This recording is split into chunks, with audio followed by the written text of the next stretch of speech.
Welcome back to the Leverage Podcast, where our goal is simple: to learn from the best and discover how we can all live a better life, build a more fruitful business, and be more productive.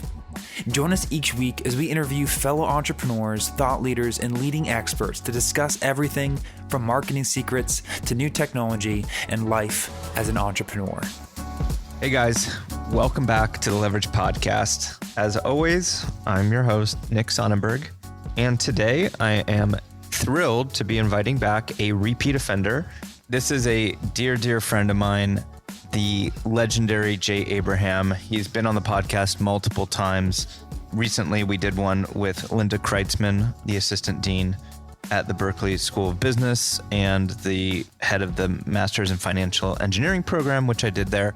And we recorded that podcast a few months back at the beginning of coronavirus, so check that out. Jay is just an incredible thinker. He is a mentor of mine. He's also an advisor to Leverage. And for those of you that don't know Jay, they call him the $21.7 billion guy because that's the amount of revenue and capital increase that he has estimated he's contributed throughout his career. We're calling today's episode Going Beyond Exponential because that's really what it is. Jay at his best, he doesn't think linearly. Kind of similar to Kevin Harrington, who was on the episode a few weeks back. We were joking about removing the plus sign from a calculator and just having multiplication. It's similar with Jay. He really is a lateral thinker and he can see things that others can't see. And really it's because of his experience across a multitude of industries. He can connect the dots that other people can't connect. And I really enjoyed this conversation with Jay. Also, if you haven't checked out his book, Getting All You Can Out of All You Got, excellent book. Actually, Jay and I are thinking about collaborating on a follow-up book, which would be the applied version of that and how you can use systems, tools, automation, technology to apply some of his excellent principles. But check out his book. It really is a classic. Now, I'm going to be honest with you. I barely talk at all in this episode, and that's just because I wanted to leave as much time as possible for the wisdom that Jay has. And once me and him get going, it really, it's hard to stop. I mean, it's really like two people with ADD having a little party. Jay gets into so many different things on this episode, from the 5 windows of opportunity that are shutting down with COVID to the 3 ways to grow a business, his force multiplier concept, his 224 referral systems, his 9 drivers of exponential growth. Basically, it just never ends. This guy's got so many golden nuggets. Now, this conversation actually was taken from our last event, which we call Bullseye. It was held virtually, and this is back in June.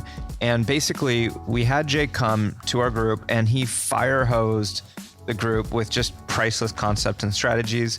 And then for the first time ever, I co-facilitated with him after his lecture a design thinking session where we crowdsourced in real time the biggest takeaways from the group. So enough with that. Let's just get into this episode with Jay because he's got a lot of super valuable things to say, and I hope you enjoy. Jay, you've never done something like this before, what we're going to do with the design thinking session, right? No, I think it'd be very fascinating. I mean, the only negative is I've also never done 45 minutes. So you got two different dynamics that are colliding. So this is going to be a world's first where Jay Abraham is going to do a design thinking session. When I first met Jay, I met Jay at Tony Robbins' Business Mastery when I was working for Tony a few years ago. And Jay was the closeout speaker at Tony's event with thousands of people. And I'd never seen something like this in my life where people lined up. There was hundreds of people deep lined up to ask Jay one question, and he would keep them on point. If you couldn't be concise, then next person's turn. And you must have knocked out 100 or 200 questions. It was very impressive. And that's why I wanted to construct today like that and give people an opportunity to also ask questions, because I mean, right now for your programs that you're doing, people are paying thousands of dollars to be able to ask you one question a month, basically, right? So that's why I wanted to construct today where you could share your genius, but then also give an opportunity for some questions. So thank you very much for joining us today, Jay. Nick, I admire what you do and who you are, and you attract very quality people. So It's my absolute pleasure. Let's start the ball rolling, okay? It's on you. Okay. So before I start, I'm going to give you an introduction to my methodology mindset. But first, I'm going to do, this is going to be asked backwards. I want to make sure I share two different modular thoughts that are much more time critical. And then I'll give you the general J, okay? These are really important. So I have a friend who is a big research guy in political advertising. And he spends hundreds of thousands of dollars buying data and analyzing trends and, attitudes and prejudices, not discriminatory, well, maybe even discriminatory ones. But he just sent this to me yesterday, so I want to share it with you, okay?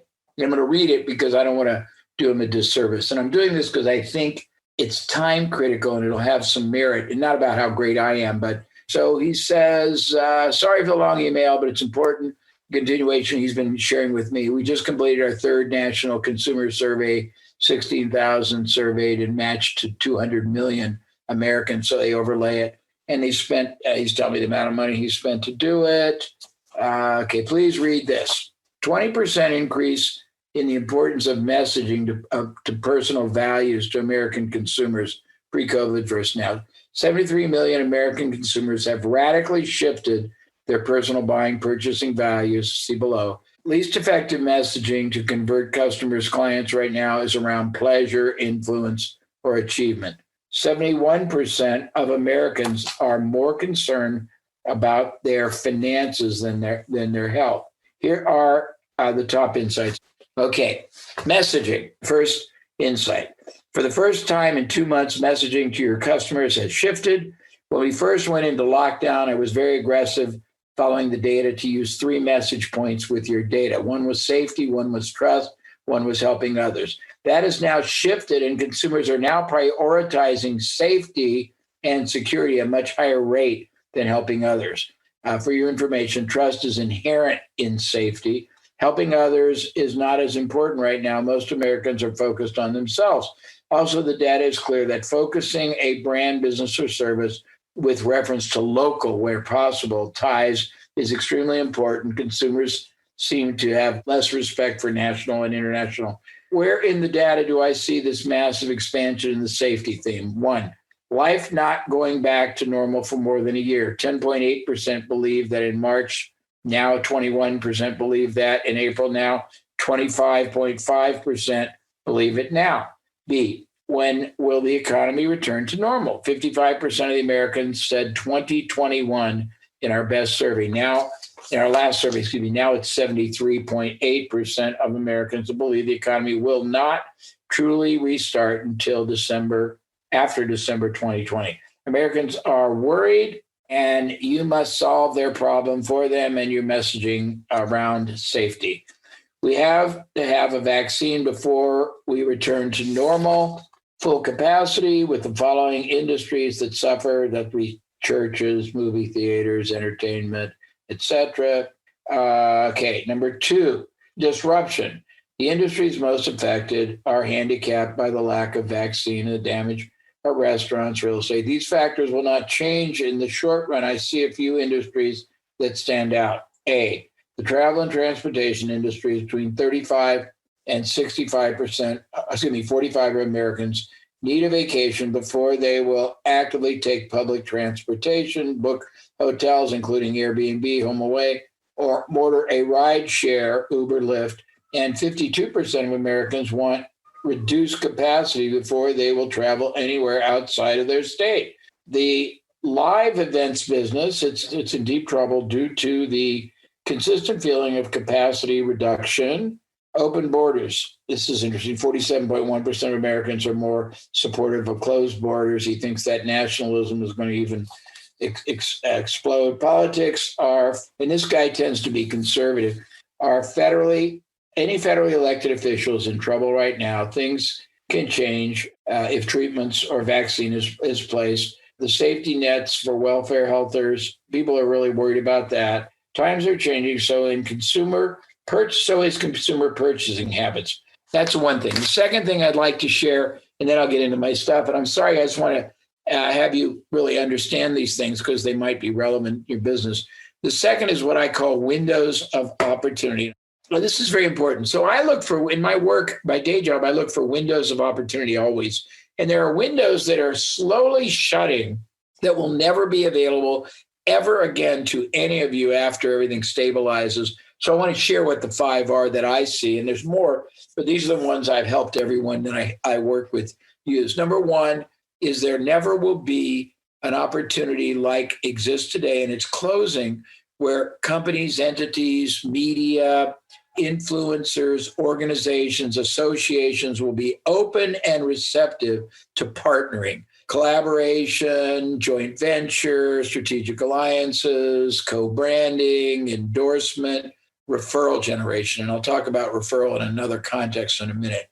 Secondly, there's all these businesses that couldn't possibly have expected to be zero income for 2 or 3 months, and they're on the ropes. If you can identify them and they have good reputations, and you have a company that is either competitive or complementary, something that's bought before, during, after, instead, and you have infrastructure that can absorb them, you can acquire either the company or just the assets, the URL, the names of the buyers, prospects, IP, any other distribution, positive assets, Salesforce, whatever you want, incorporate it into your infrastructure. And if it doesn't cost you much more to do that, and it costs them a lot to do it, and they're very lucky to break even right now, you can pay them on an earnout easily and make a lot of money, and also maybe have a preemptive position that will add to the average transaction or give you prefacing access, preemptive access. The third thing, which is really interesting, so if you look at the 40 million people that are out of work, they skew bottom and top. A high majority is down here and would be low skilled, and you have to have empathy and sadness for them, but they're not relevant to this quick discussion. Up here, they're super skilled, and people don't understand.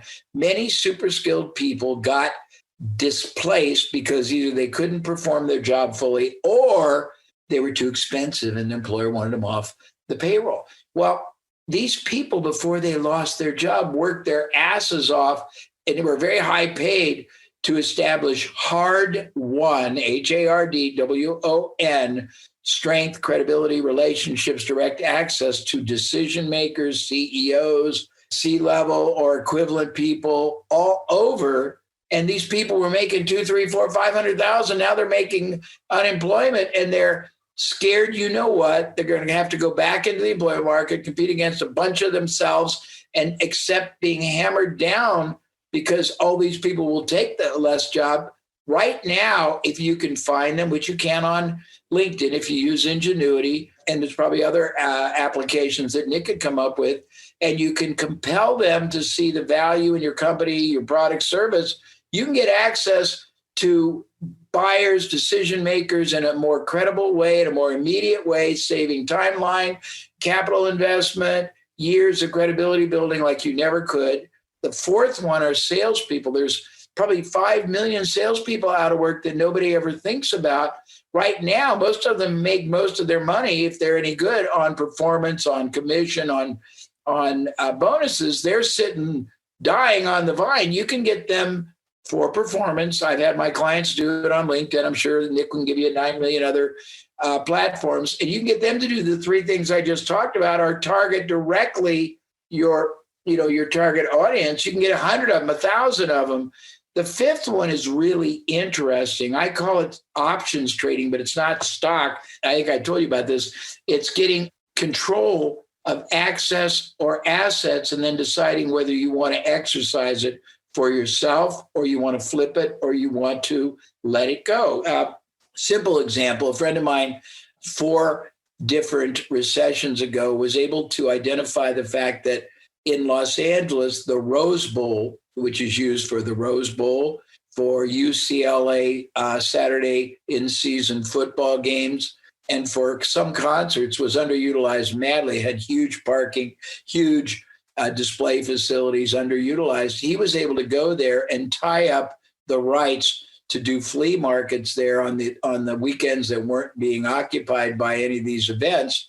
and he was able to tie into it a renewable option for a minimal amount of volume he would achieve.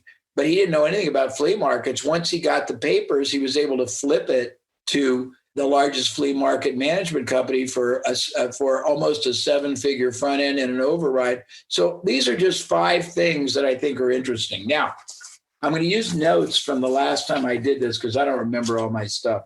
So as Nick said, I've been doing this for 40 years and I've done over 1,000 industries. This is just clinical. And the reason I'm telling you is I've been able to look at more ways to create strategy, tactics, access vehicles, lead generation, positioning, value added, partnering than you can imagine. And what denominated my strength in the beginning, and it's gotten even stronger, is I can take elements that are common as dirt in one industry, combine them in 3 or 4 hybrids from 3 or 4 other industries, then introduce them to an industry that is not exposed to it and just kick butt. And because your competitors don't know what hit them.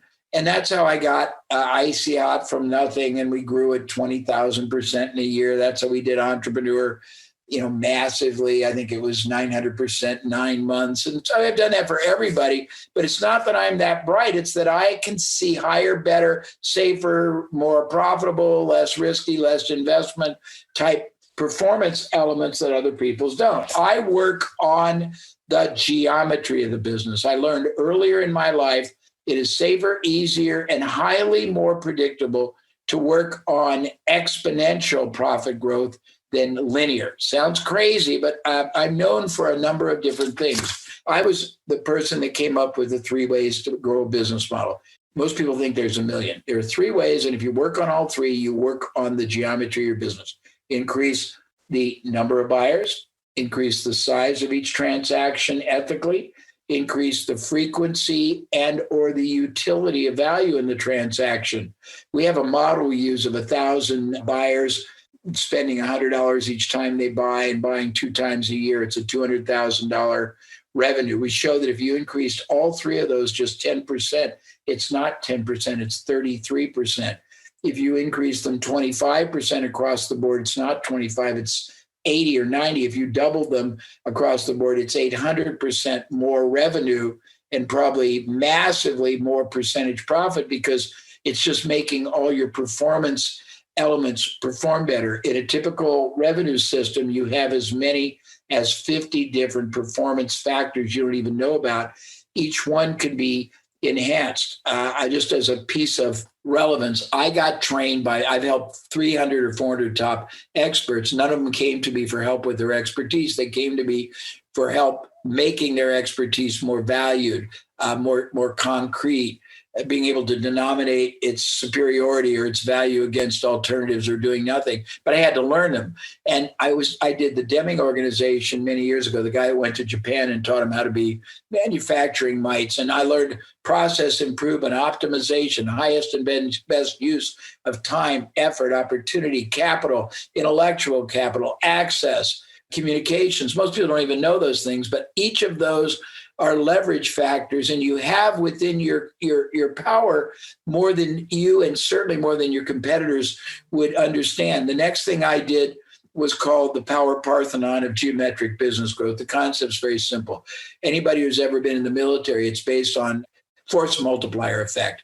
If you and I were at war and I wanted to win, I would do many different things, either concurrently or one after another. First thing would be knock out your infrastructure, your phones, your cell, your internet, your airports, rail, roads, ports. Next thing would probably be surface-to-air missiles, then maybe bombs, then attack drones, then tanks, and then maybe military. And I'm doing it wanting to hit the target from many vantage points, not caring which one works. So now go to your business. Most businesses I have studied, they generate almost all of their business from one revenue source. Doesn't matter what it is. If you look at it, I call it the diving board theory of business because the board is your revenue. The support beam is the source. If anything goes wrong, that source can be compromised. You can't come to your facility. Airplane rates go up or become unavailable. competitors get a better value proposition or whatever it is, you lose your advantage. So what I do with my clients is I try to establish 8 or so other pillars that affect and target their audience, segments of their audience from so many vantage points that it produces a duality of geometric effect. One is you're reaching people and progressing them if they're not committed by whatever the first strategy is. Second, you're reaching subsegments that you wouldn't normally reach at that level. And they could be everything from strategic alliances, referral generating strategies. And I'll hit on referral for a minute just to show you one of a portfolio of elements that you can do. And by the way, I believe you are an investor.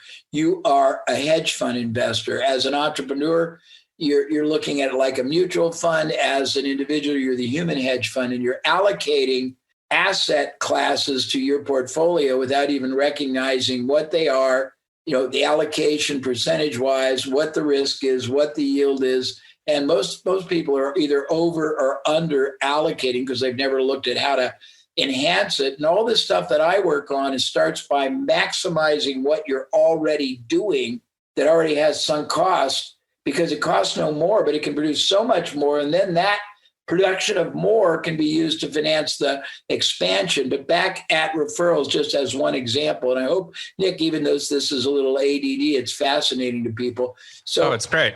I've identified, because I worked with 1,000 industries, I, for many years, tried to identify what each industry did differently in a spectrum of different areas: lead generating, conversion, positioning, competition, value added, risk reversal.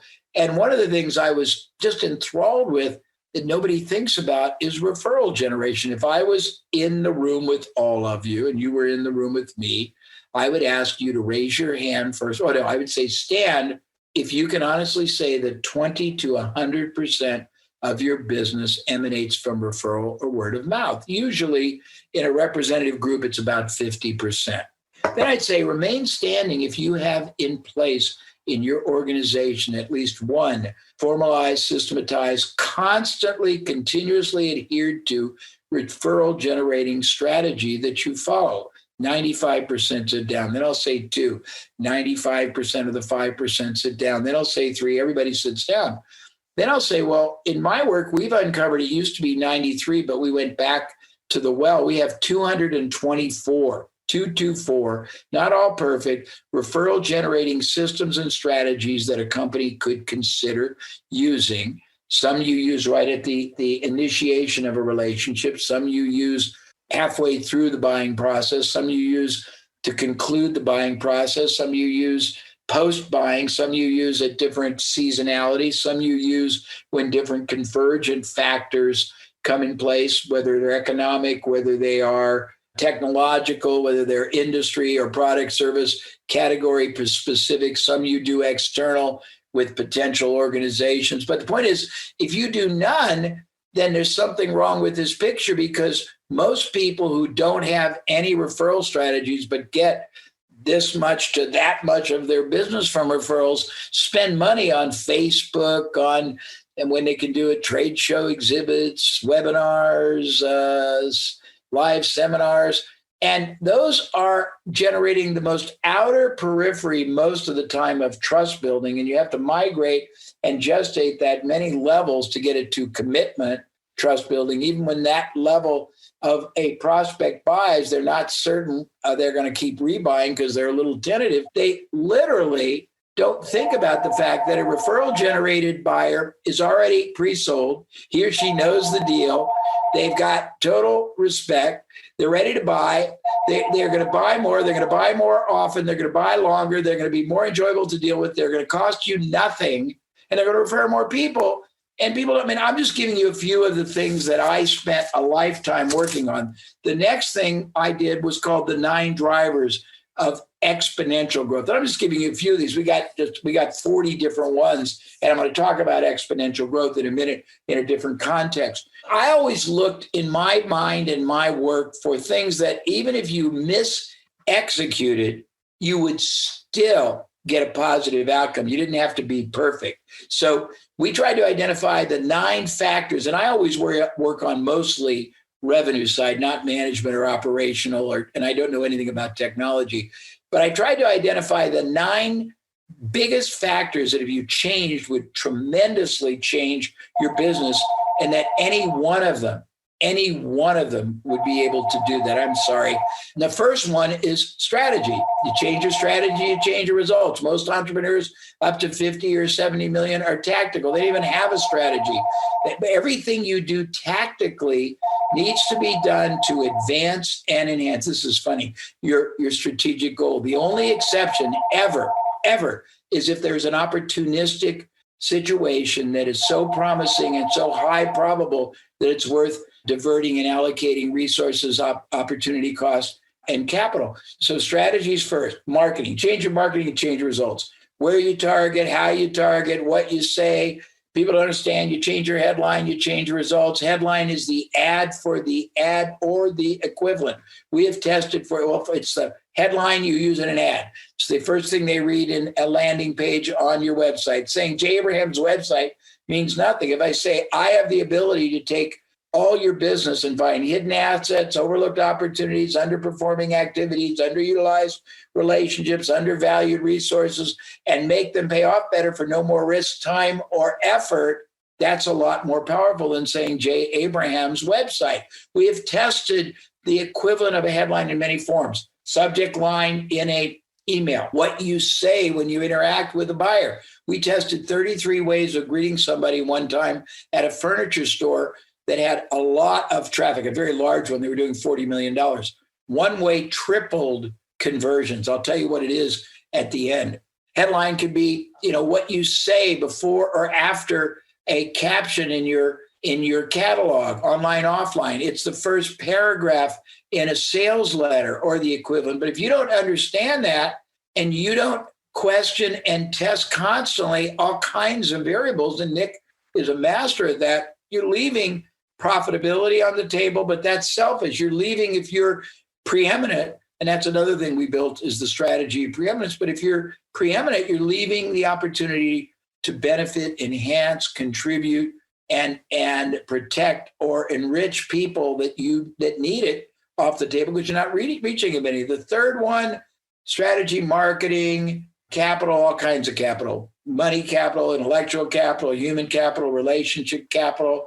The next is relationships, all the different ways you can use strategic alliances. And I'll give you one simple example because I like storytelling, but I'm trying to rush so I get it into Nick's 45-minute window, and I might have already exceeded it. So just to give you an example, we've done billions of dollars by using what I call OPR, other people's resources. Anything you think that you're capital impaired at, you're not, whether you need salespeople, whether you need distribution, whether you need offices, whether you need access, whether you need advertising, whether you need expert consulting, you can convert almost everything to performance if you know how to show people that your problem is the solution to a bigger problem they have that they just have never realized. So let me give you just one simple example. I'll give you 3. I did $250 million of seminars when I was in the seminar business, and I think I spent $300,000 totally.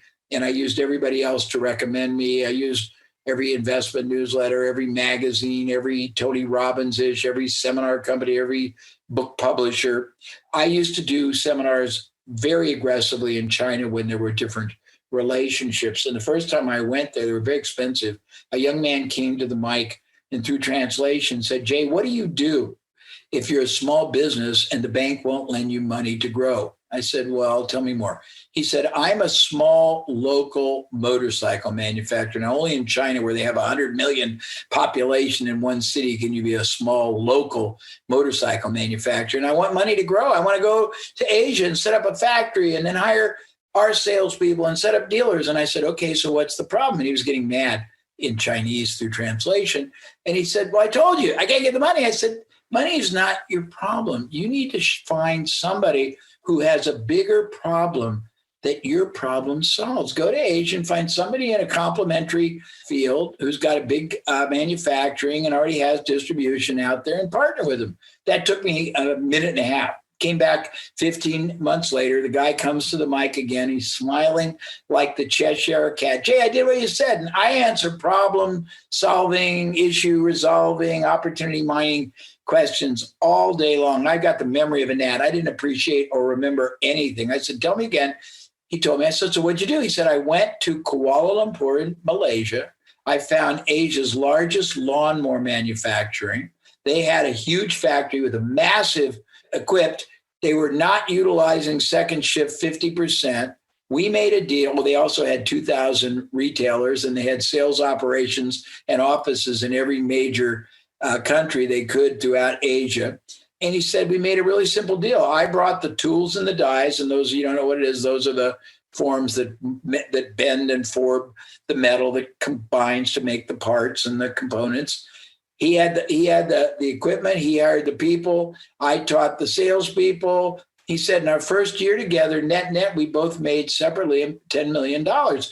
Somebody else's problem could be the solution to yours. I worked 8 weeks ago. I think I may have told Nick, I was working with 50 radio station owners that had about 500 stations. Their business dropped because of all the retailers stopping, and they were down 60 to 70%. And they were willing to, because I showed them why it was worthwhile to do pay on performance lead generating. They were willing, if it was traceable and they felt comfortable, to do advertising for local merchants where they got a piece of the revenue. Your problem is always the solution. Many, many experts, for every expert, it's fully booked. There's experts that have enormous knowledge that are partially booked. They have unsold time. They love to get their $300 an hour, their $3,000 a day. But if they have an expertise which readily accessed and implemented could produce enhancement in revenue and profit, or reduction in cost, or enhancement in anything, capital management, inventory control, receivables, team performance, you can make deals with them right now where you give them compensation that is tied to results, but you overcompensate. The more you can give them double their compensation based on hitting certain metrics. Similarly, this is so cool. You can buy companies right now on earnouts. And if you do it right, you can pay so much more than market, but you pay it at the rate of 50% of the revenue that comes in from whatever you acquire. So you're always in the money and it's always paying you. I can go on, Nick. Okay, so we had strategy, we had marketing, we had capital, we had relationships, and there are all kinds of variations. Process, system, procedures. Oh, I didn't talk about Deming. So if you have anybody, any majority of people performing the same theoretical function, people in the office, salespeople, distributors, licensees, franchisees, you have, whether you recognize it or not, variation. The macro function has within it many micro concepts. A good example, Deming, who went to Japan, said if you've got 100 people on the same kind of function, no matter what they're doing, it's not just one function, there might be 10. Within that, you've got downtime that's problematic. You've got preventative maintenance time that is measurable. You've got throughput, how much they get through in a day, an hour, a production run. You've got variation, how compliant the part comes out. You've got scrap, and you're going to see that if you had 100 people doing theoretically the same function, it's 80-20. You're going to have 20% much better at each one of those. So 20% might be 20 people in each category. If you figure out what they do different, strategy, mindset, process, procedure, and you add that to everyone else who's less in each of 10 categories, it's not incremental. It is linear. It's exponential because you're multiplying not one function. So now take that concept to any other aspect of a business. If you have a lot of salespeople in the office, in the field, franchisees, what happens is there's an assumption that they're all omnipotent. They can all open accounts great. They can all keep margin great. They can all add multiple products together great. They can all persevere and have a low level of attrition great. They can all sell different industry great. That's not true at all. They're not omnipotent. They're human. They're flawed. Some are going to be greater at one thing and some are going to be better at another. If you figure out how much better somebody is, you've got two options. One is you get the higher performers in each category.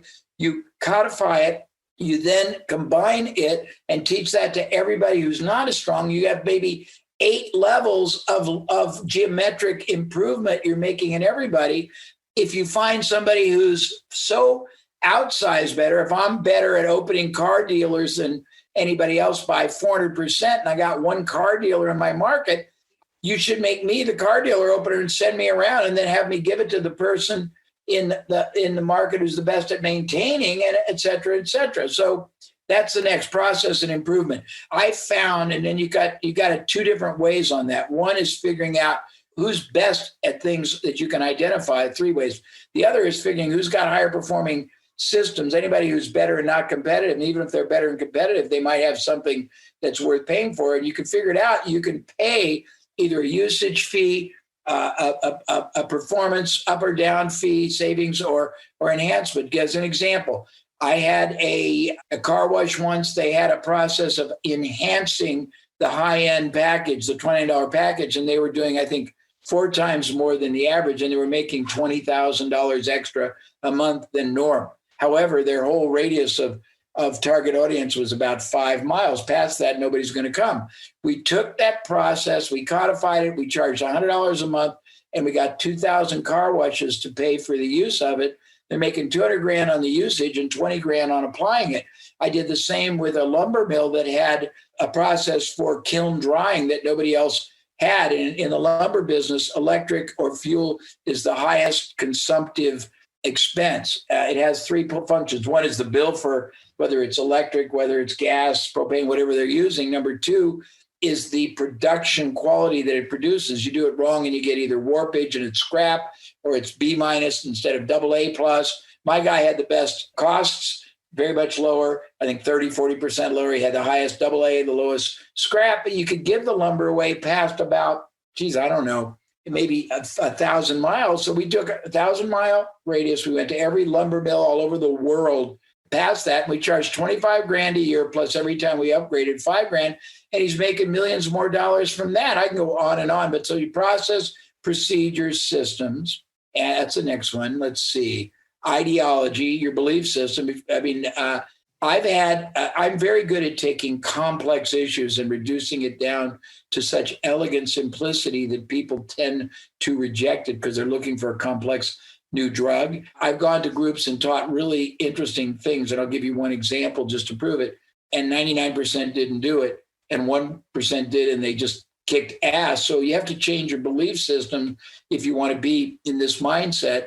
I've created in my life probably 40 categories, portfolios separately of methodologies that each would produce geometric growth, usually in profitability. I mean, in the 3 ways to grow a business, 28 ways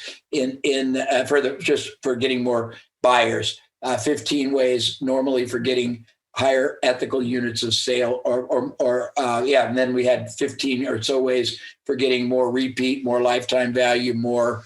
In the Power Parthenon, you can do a Parthenon, like say, okay, referrals, but then you can do a sub-Parthenon and say, okay, there's 224. I'm going to do 10 of them, but it just keeps leverage on leverage on leverage. We've got sticking points we came up with. We've got 21 power principles. We got 20 marketing mistakes. I got so much I can't remember because I haven't done it for a long time. But I always said, well, I got one that's called absolute advantage. Believe it or not, most people do a lot of stuff that has more unsuccess attached. Most people do things that are not irresistible; they're resistible. I mean, and when you think about it, you just don't know. And most people are not consequential or critical thinkers; they're very linear thinkers. So I said, "What in the world is geometry on geometry on geometry?" And I toyed with that question for about 5 years, and then one day I went on Google, and I was incredulous. There are 5 gradients above exponentiality that are mathematically, and Nick probably already knew that, acknowledged. Pentation, hexation, octation, I can't remember the other 2. So I realized that if it is mathematically a given that you can take performance well above exponential, an entrepreneur should never allow himself or herself to operate any portion of their business in the incremental zone.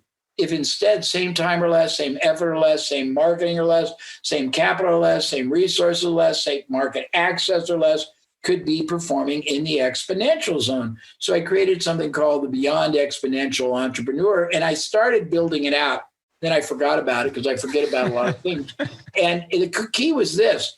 I started playing with it. I may have done that at your last thing, Nick. I was trying to show even simple things we take for granted. You can go from linear to exponential. And one of them is probably no longer as applicable, but it can be translated.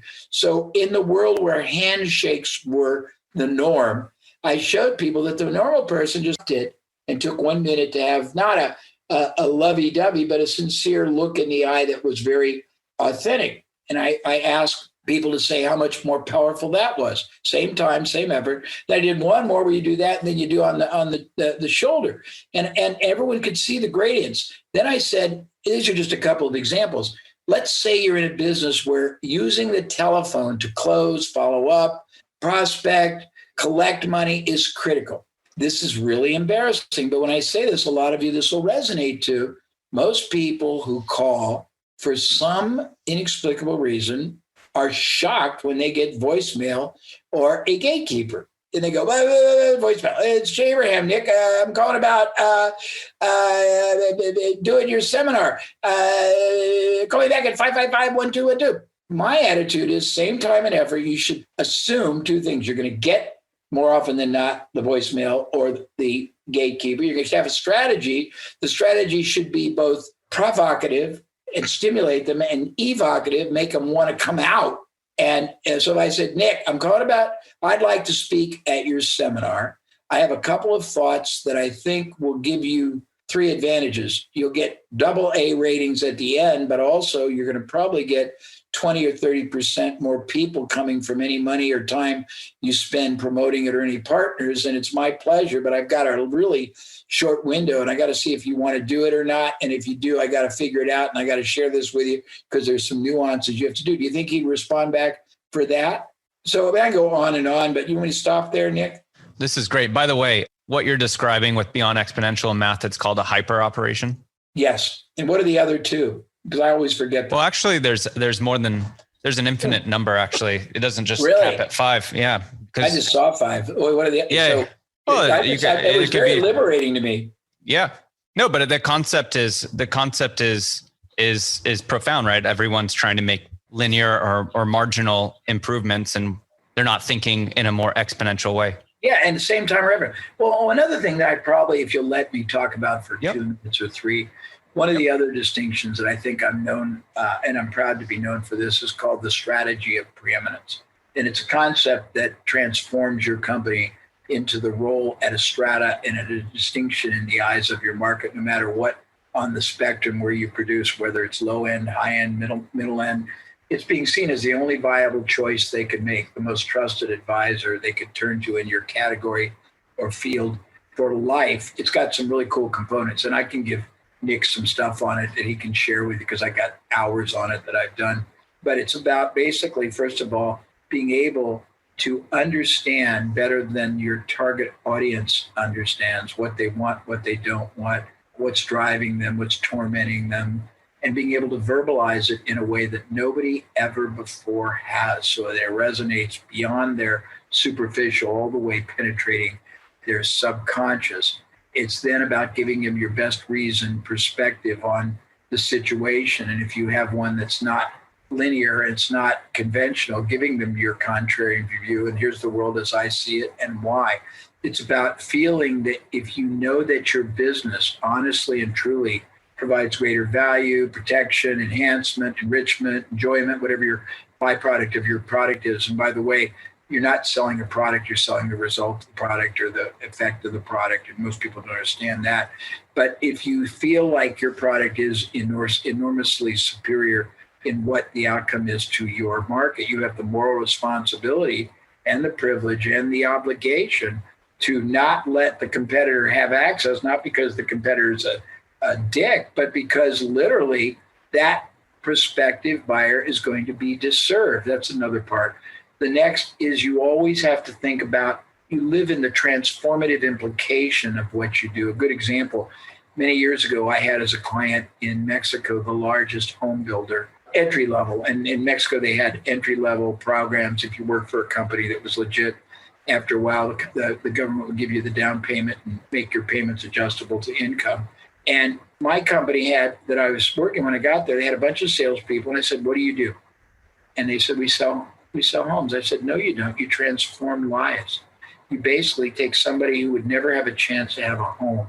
They'd have to live with their parents or in a terrible environment that was very, very, very dangerous for the future of their child. You put them into a wonderful new community with the best teachers that care the most, with quality friends. You give them a chance to build an asset they would never have. You give the husband the chance to feel very, very purposeful, and he's going to work harder and probably get more raises. You give the child a chance to hang out with much more qualitative people, which will serve their success in the future. If they can't afford it, you give them a vehicle that lets them have somebody else pay the majority of the cost to acquire an asset for them, and they just have to subsidize the shortfall. If they already have a parent's house, and a lot of them live together and inherit the parents, you give them a vehicle they can get supplemental income, which will allow them to live a richer lifestyle, retire earlier, more secure, on and on and on. And that transformed everything. And I can go on and on, but I should probably give you a technique that I came up with. A couple techniques that are just sort of throwaways, but this one's pretty cool, and it's indigenous to this, or it's not indigenous, it supports this. So the problem with most companies trying to express to their target audience that they understand, feel, and grasp even better than the audience themselves what they want, don't want, is they let a copywriter who's never even probably done much except for maybe interview a few people or not even that, write some superficial hype or vacuous copy, and it's very, very limited. The way to do it, there's something that's infallible. I discovered it 10, 15 years ago, and I call it the Amazon.com School of Business. If whatever you do is in a category where there are either books published or products sold, you can go to Amazon or anyone else you like, and you can look up the last 3 years of bestsellers and find 25, and you look at the titles and the subtitles, because most books are sold by the premise, not by the quality of the content. And then you look at the chapter titles and you scrape all that. Then this is the tell. Then you go to the reviews and you look at the zeros and the 5. If you think about it in your life, any time anybody you've ever observed was passionate, positive passion or negative passion, when they didn't express it with vulgarity, it was amazing because their subconscious overrides conscious and comes out with beautiful, articulate, sinewy, powerful, three-dimensional comments that just blow you away, that maybe they don't even normally talk that way. Well, if you go through review sites and see the negatives and the positives and you scrape them and allocate them into 2 categories, negative, positive, and you do it a lot, you're going to be able to find commonalities, duplications, and unique things, and you're going to be able to now in your copy, in your landing page, in your sales communication, your follow-up, in your emails, be able to say to a prospect or a buyer, I know what you want, and I also know what you don't want. Why? Because they're telling you. You can also go to review sites. You can go against your competitors. You can go out of your market to anybody in those generic fields and do the same thing. What people don't understand is I pioneered something which I forgot to talk about. I call it funnel vision versus tunnel vision. Your strength comes from the breadth of knowledge and ideation you get from outside your industry. If you look, most of the breakthroughs didn't come from internal. Simple examples. Fiber optics was not created for telemarket or telecommunication. It was created for aerospace and borrowed. FedEx used the Federal Reserve Bank's spoken hub system for basically processing checks overnight. Rogaine was, I think, pimples, and Viagra was heart, and ballpoint pen or the roll-on deodorant borrowed from each other. But the more you learn what different people do and how they operate, the more you expand, and also the more you replace, because you want to basically replace linear with exponential. Yeah. But I mean, I'm game if they want to do something. So let's go into the Q&A. But one of the examples I always share, which is congruent with what you're talking about, is when I used to be a high frequency trader, we used to be forced to take a 2-week block leave to make sure you weren't hiding trades. And so you were forced to have someone be your backup and trade your books. And what it does, aside from making sure that you're not doing something illegal, it sparks so much innovation by forcing the role rotation, because now you're getting fresh eyes to see how you do something. So it's something that now I've stolen from finance, and we do role rotations.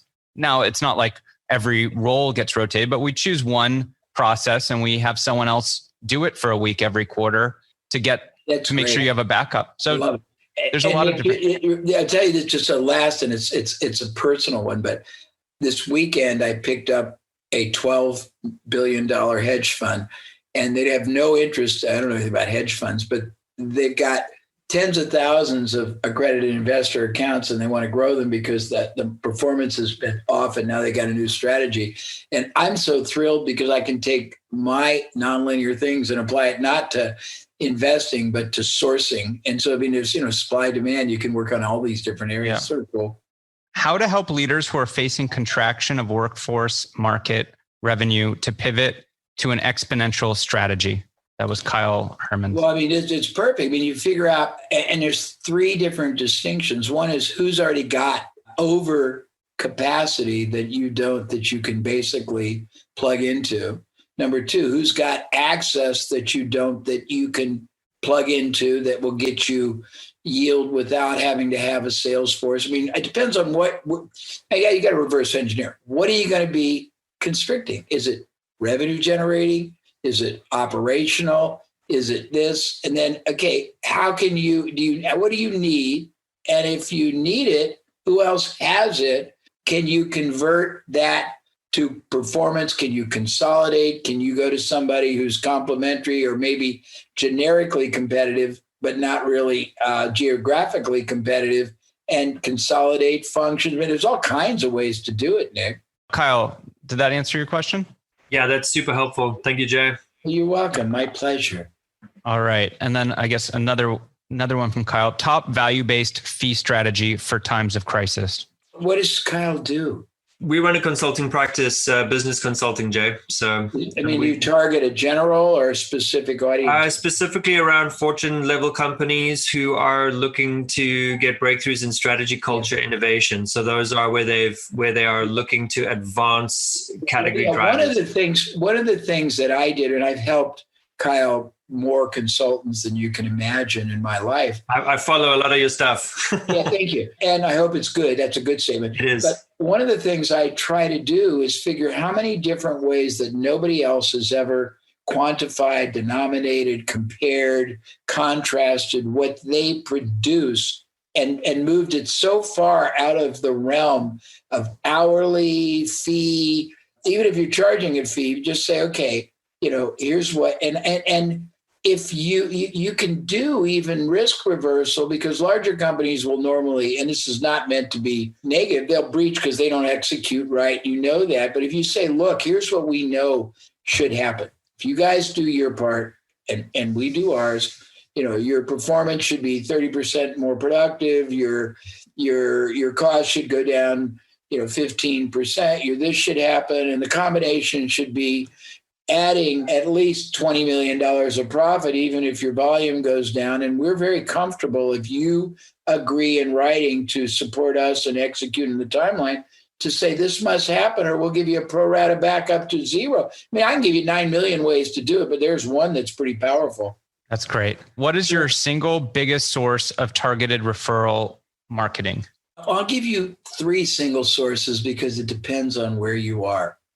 If you're localized, I'll give you 2 killer ones. And I share this and nobody does it. And the ones that do it kill. So if you're in a business that can be benefited either by local entrepreneurs, merchants, professionals, or anybody, any kind of business, rather than trying to just get them to refer, if right now when everybody is uncertain and everything is topsy-turvy and cash flows down, if you took knowledge you could get, not just from me, but from any expert, and you realize that 90% of most entrepreneurs, probably 98% localized merchants, don't ever correlate expertise to more profit. If you went and you said, and we've done this, let me give you, let's presume you're local. I don't care what kind of business. In the course of 6 months, you could create literally 1,000 ongoing referral sources working for you 24/7. All you have to do is every week when either you or get an operative to do it or one of these salespeople that are out of work, and you go to all the merchants that have the probability of having within their realm the profile you want and saying, look, these are really challenging times, and we know enough about your business and respect it. You have a great reputation. We want to see you stay a vibrant contributor to this community. So we would like, my company or I would like, to contribute continuous knowledge, education, and ideas to grow your business, to multiply your profit, to preserve your this, to reduce your expense, to get more qualitative productivity out of your staff and have them love it. We want nothing in exchange right now, but we would like to hope in the process of the relationship, you will gain an appreciation for who we are, what we do, the quality and the value we bring. And then in the rest of your life, you're going to have many, many situations to generate for us referrals. We'll hope we'll earn it by our contribution. So if you do that, and by the way, when you get to referral generation, you can actually denominate scenarios, because most people don't refer because their subconscious isn't really programmed to seek and identify all that. The other way, and this is hilarious, and you can do it any way you want. You're part of a mastermind, and you pay they pay you some number of thousands of dollars, a month, a year, whatever it is. And there are many people that are localized that are part of these, called like BNI and leads type groups, where they get together once or twice a month and they all present each other and they help. And most of them produce results, but there is this linear thinking that you have to be part of that and you are limited to being that. There's no law or rule that says you can't create every day a new one, that you are the moderator. Instead of being the cog, you are the hub. Think about that. You want to be the cog or the hub? I've had clients that produce, 3 of them a day, each day for 30 new people. Every month, they're doing 800 new businesses.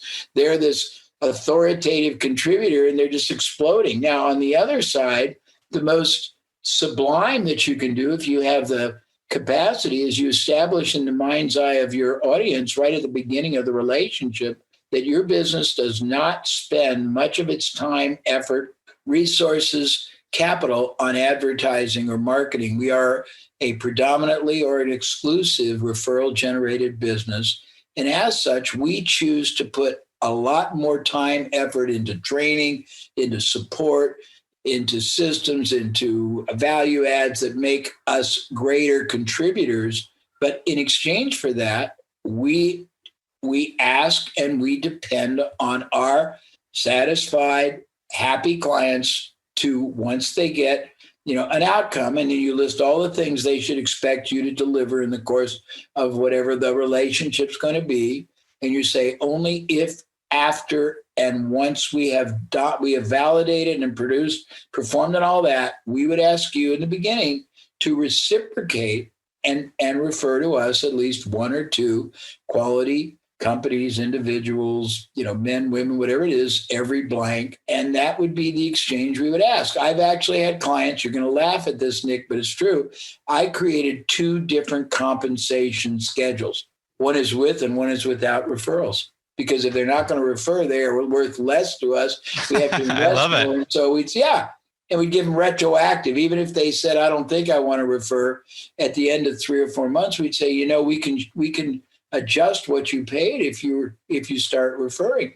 I can go on. I've got, as I said, I got 224 different ways to do it. They're not all great, but probably anybody could adapt a dozen. And if each one added 10% more, it's not just 10%. It's going to be 10 times 10 times 10 times 10 times 10.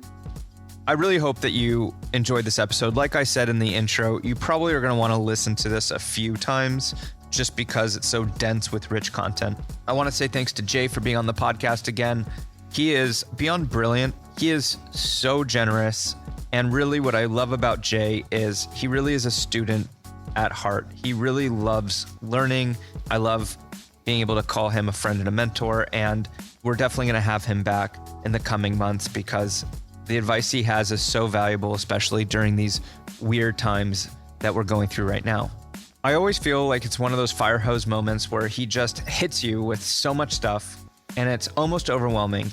but re-listen to it, take notes, and even if you only digest 10% of it, that potentially could transform how you operate your business. Now, Jay's got a bunch of free resources you should check out. He's got a podcast, The Ultimate Entrepreneur. If you go to his website, abraham.com, 50 Shades of Jay, and a bunch of other things. Most of the things he mentioned in this episode, like his 9 drivers of growth and his referral systems, can be accessed for free there. And finally, you can head to getleverage.com/podcast to check out that episode as well as the show notes. You'll also be able to get access to our free guide on how to create a remote communication system with your team. It's 4 simple steps that you can take right now to create your own comprehensive communication system for remote work that will cut down on distractions and ensure nothing gets lost. Again, just head over to getleverage.com/podcast and grab yours today. And as always, if you enjoyed today's episode, please leave a rating or share it. We really want to get your feedback. If you didn't like it, please don't rate it. Just joking. No, either way, we want to improve this podcast. So we would really appreciate your feedback and comments. And thanks for tuning in, and we'll see you next time.